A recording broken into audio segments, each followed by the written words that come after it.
बहुत धन्यवाद आपको। लोगों के प्रति आभार व्यक्त करता हूं सबसे पहले कि उन्होंने पुस्तक मेला के उद्घाटन समारोह में मुझे निमंत्रित किया। अभी हमारे पास जो अब कैमा पुस्तक मेला है, इसको लेकर के अभी मैं चलते चलते उलझन में थोड़ा था। मुझे बताया गया कि 23 साल से पुस्तक मेले का आयोजन हो रहा है और हमारे पहले एक वक्ता ने कहा कि 14वां पुस्तक मेला है, लेकिन अभी सुधार करके मुझको बताया गया कि नहीं, ये 16वां पुस्तक मेला। तो इसलिए मैं इस बात को अवॉइड कर रहा था, टाल रहा था कि कैमा पुस्तक मेला, पटना पुस्तक मेला इसको कहूं। अब चाहे ये 16वां हो या किन्हीं ने भूलवश कह दिया हो 14वां हो, इसके लिए मुझको माफ कीजिएगा, क्योंकि मैं आयोजक तो हूं नहीं। लेकिन इतना जरूर है कि 23 साल से पुस्तक मेले का आयोजन पटना में हो रहा और लगातार हो रहा। और जैसा गुलाटी जी ने बताया कि पुस्तक मेला शुरू करने के लिए पटना में तत्कालीन माननीय उपराष्ट्रपति के स्तर पर मीटिंग हुई, फिर मुख्यमंत्री थे डॉक्टर जगन्नाथ मिश्रा जी, उनके स्तर पर मीटिंग हुई, तो पुस्तक मेला आज ये रूप ग्रहण कर सका है। और मैं देखता हूं कि पुस्तक मेला में लोग भारी संख्या में आते हैं। कोई जरूरी नहीं है कि हर आदमी किताब खरीदे ही। बहुत लोग होते हैं जो किताब खरीदते हैं, बहुत लोग होते हैं जो किताब उलट पुलट कर देख लेते हैं, बहुत लोग होते हैं जो किताब को छू लेते हैं, और बहुत लोग होते हैं जो किताब खरीदने और उलटने पुलटने वाले को देख कर चले जाते हैं। तो इस मायने में ये सांस्कृतिक उत्सव भी है। लेकिन जो कुछ भी हो, लोगों का मन लगता है और लोग खींचकर पटना पुस्तक मेला की ओर चले आते हैं। और एक और खास बात है कि पटना के मीडिया में भी पुस्तक मेला को जगह मिलती है। जो भी गतिविधियां यहाँ होती है उसको लोग अखबारों में छापते हैं, और अब तो इलेक्ट्रॉनिक मीडिया का जमाना है, इलेक्ट्रॉनिक मीडिया में भी आता ही होगा। अगर उस दिन कहीं और कोई चीज दिख नहीं गया तो जरूर चलाते होंगे।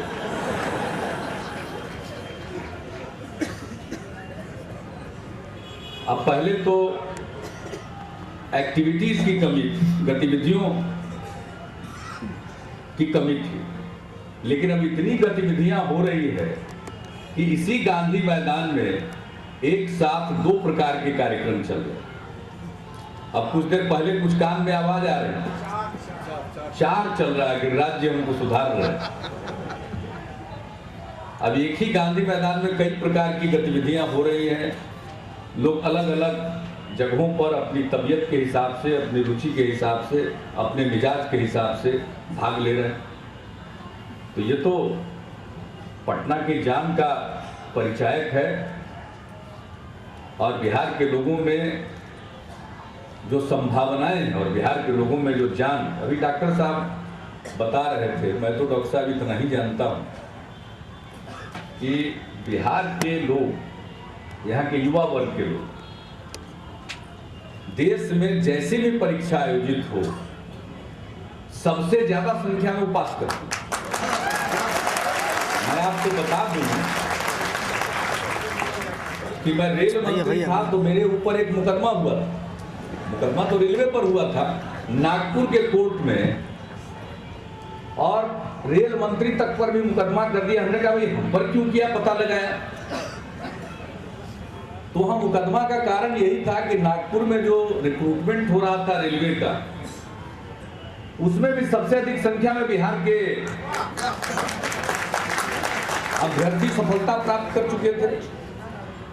तो वहां के लोकल कुछ लोगों ने केस कर दिया और कहा कि नहीं, बिहार का रेल मंत्री है इसलिए बिहारियों को ये नौकरी दे रहा है। तो हमने कहा कि झूठा श्रेय हमको दे रहा है। अरे हम कौन होते हैं नौकरी देने वाले? अब हमारे समय में तो ऐसी व्यवस्था रेलवे की रिक्रूटमेंट की ऐसी हो गई थी कि उसमें गड़बड़ी की कोई गुंजाइश ही नहीं। उसके पहले और बाद के बारे में मुझे कुछ नहीं करना। तो इसमें कोई, जब हमने देखा कि भाई समूचा फिगर देखा, फिर असम में उत्पात हुआ था, उस समय हमने फिगर देखा, तो किसी विषय पर हमको बोलना था।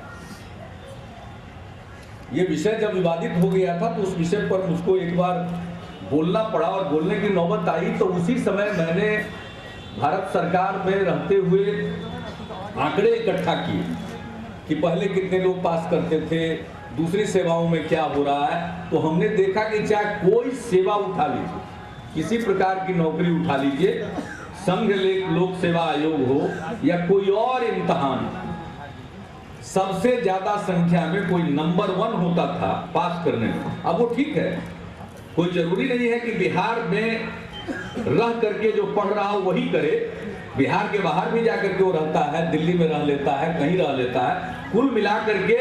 लेकिन जो बिहार के हैं, बिहारी हैं, वो सबसे अधिक संख्या में पास करते हैं। इसलिए मैं तो कभी कभी कहता हूँ, आसाम में जब आंदोलन हो रहा था, बिहारियों को भगा रहे थे, क्या कर रहे थे कि रेलवे में नौकरी मिल गई, यहाँ नौकरी मिल गई, तो मैंने उसी समय कहा था, जिसको मैं कभी कभी कहा करता हूँ, आज आपने इसकी चर्चा कर दी तो मैं इसको यहाँ भी दोहराना चाहूँगा कि भाई बिहारियों में इतना दम है कि देश के किसी कोने में तो वो जाएंगे ही, चाहे दूसरे लोगों को पसंद हो ना पसंद हो, देश एक है, जाएंगे, नौकरी पाएंगे। मैं तो यही कहता हूं कि अगर अखबार में छप जाए कि चांद पर बहाली होने वाली है तो यहाँ के लड़के चांद पर के लिए लाइन लगा। तो बिहारियों का दम है।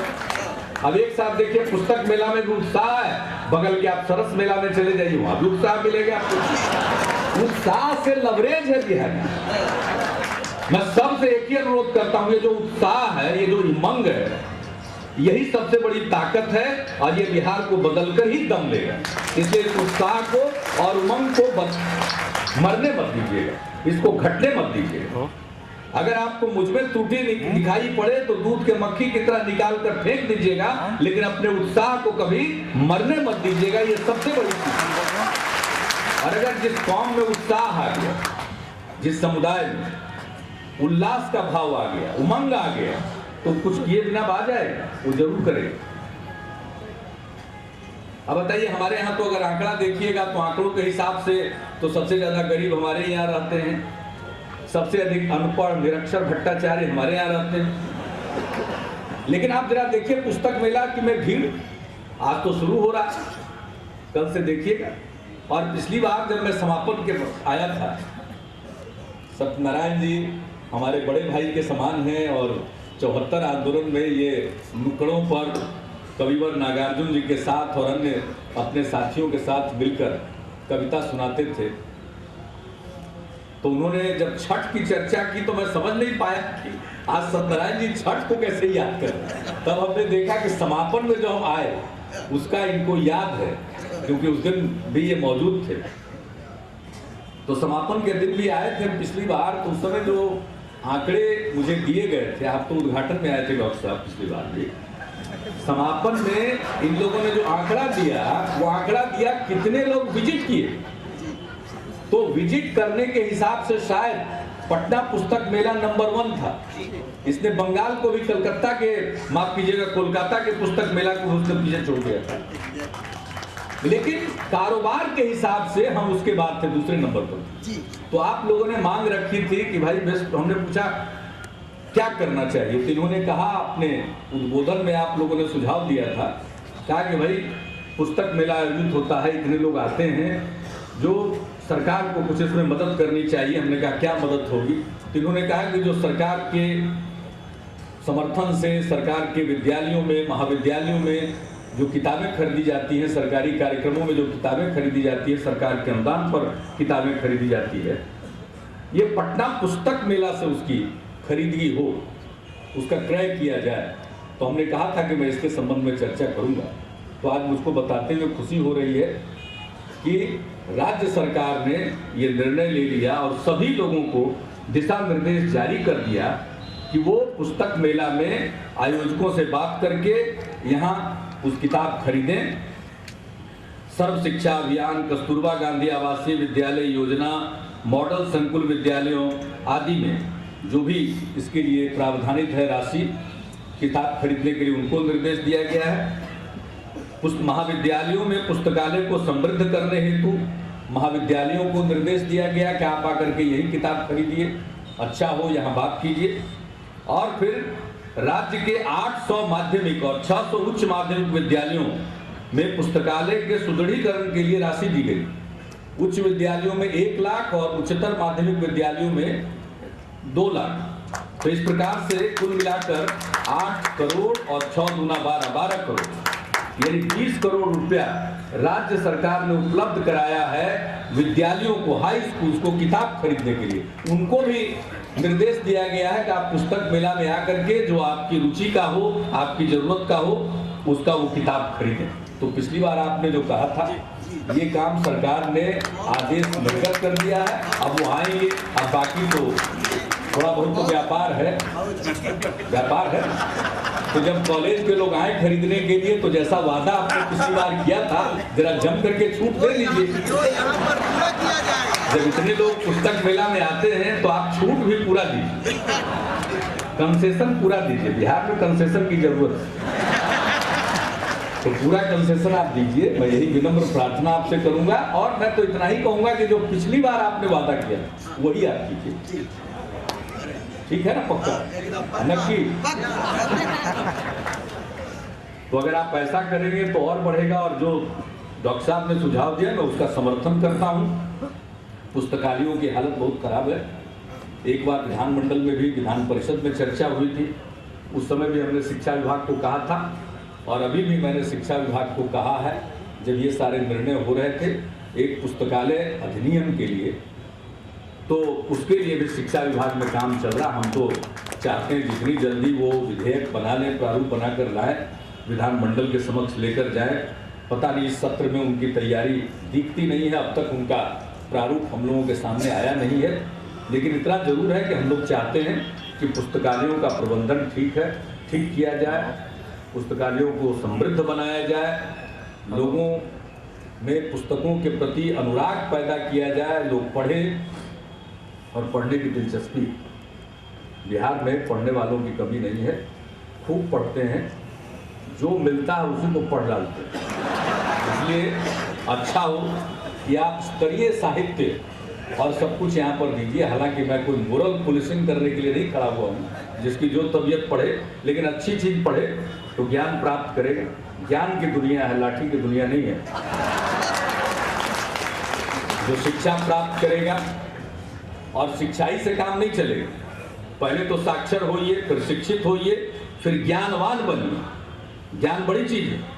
वैसे हमारे बिहार के लोगों के ज्ञान की कमी नहीं है, अनपढ़ हो सकते हैं लेकिन उनके बुद्धिमत्ता में कोई कमी नहीं है, बुद्धिमान है और ज्ञान है उनके पास। हम लोगों का अपना तजुर्बा है, देहात में चले जाइए तो जो ज्ञान की बात बताते हैं।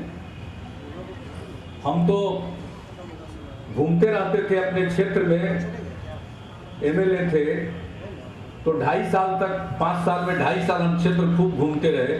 तो एक दिन एक किसान जो खेत में काम कर रहा था वो हमको कहा, मखनी में उन्होंने कहा हमको, कहा कि कितना घूमते रहा तू नीतीश बाबू के क्षेत्र में, बड़ी घूमला क्षेत्र, जा कुछ बिहार के काम करो, बिहार के राजनीति कुछ कर, क्षेत्र में तो है और ठीक जितवा तू फिर, लेकिन बिहार के काम कर। ये बात मुझको गांव में खेत में काम करते हुए किसान ने कहा, तो हमने थोड़ा बहुत बिहार की तरफ मुख मोड़ा क्षेत्र से। तो आज आप सब लोगों के आशीर्वाद में हम यहाँ तक पहुंच गए। तो लोगों का जो सेंस है, यहाँ के लोगों का जो सेंस है और संवेदना भी है, वो अद्भुत है।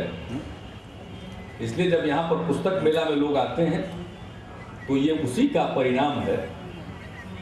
बिहार में जो एक बहुत कहते हैं लोग नदियों के बारे में कि ये विलुप्त है, संगम में गंगा जमुना के अलावे सरस्वती विलुप्त हो गई है, दिखती नहीं है, तो उसी प्रकार से यहाँ के लोगों के अंदर का जो ज्ञान है वो भले ही न दिखे, लेकिन उसी का परिणाम है कि जब देश में किसी प्रकार का इम्तहान होता है तो बिहारी अव्वल नंबर प्राप्त करते हैं। तो मैं सभी युवा पीढ़ी के लोगों को अपनी शुभकामनाएं देता हूं कि बिहार का नाम ऊंचा कीजिए, देश का नाम ऊंचा कीजिए, खूब पुस्तक मेला का फायदा उठाइए, करेगा नया बिहार बनेगा। बिहार के सभी वर्गों के बीच में आज जो सौहार्द का रिश्ता बना है, कोई मुझसे पूछे कि इस 2 साल में आपने क्या किया, तो मैं बहुत कुछ नहीं गिनाऊंगा। मैं एक ही बात कहूंगा सबसे पहले कि लोगों के मन से डर निकल गया, अब लोग निर्भय होकर अपना कारोबार कर रहे हैं, अपना काम कर रहे हैं। और दूसरी बात कि लोगों के बीच में जो तनाव था वो तनाव घटा है, बहुत हद तक कम भी हुआ है, समाप्त भी हुआ है कई जगहों पर, और तनाव की जगह सौहार्द ने स्थान बनाया। इसलिए सांप्रदायिक सद्भाव है और सामाजिक सद्भाव, ये सबसे बड़ी बात है। और मैं यही विनम्र प्रार्थना करूंगा सब बिहार वासियों से कि ये जो सद्भाव का माहौल है इसको आप कायम रखिए। बिहार की तरक्की होगी, और तरक्की कोई मेरे चलते नहीं होगी, आप सबों के चलते होगी। आपके बदौलत बिहार में तरक्की आएगी, और बिहार का चेहरा आज बदल रहा है तो बिहार के लोगों के बदौलत बदल रहा है। पहले लोग बिहार आना नहीं चाहते, आज सब बिहार आना चाह रहे हैं। आजकल बहुत लोग हिसाब पूछते हैं कितना निवेश हुआ। हमने कहा हम किसी को निवेश करने के लिए बुला रहे हैं, खुद आ रहे हैं ना, तो करेंगे, खुद ही करेंगे। जब आ रहे हैं खुद तो आगे भी कदम बढ़ाएंगे।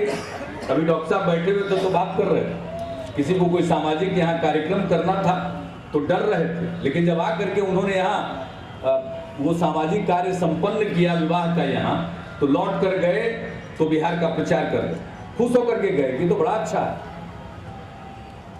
किसी प्रकार की कोई कठिनाई नहीं। तो ये जो नई चीज आई है, नया भाव पैदा हुआ, इस भावना को हमेशा बनाए रखिएगा, यही हमारा आग्रह होगा। और आज के इस अवसर पर जिन पुस्तकों का लोकार्पण करने का मुझको अवसर मिला उसे मैं अपना सौभाग्य मानता हूँ।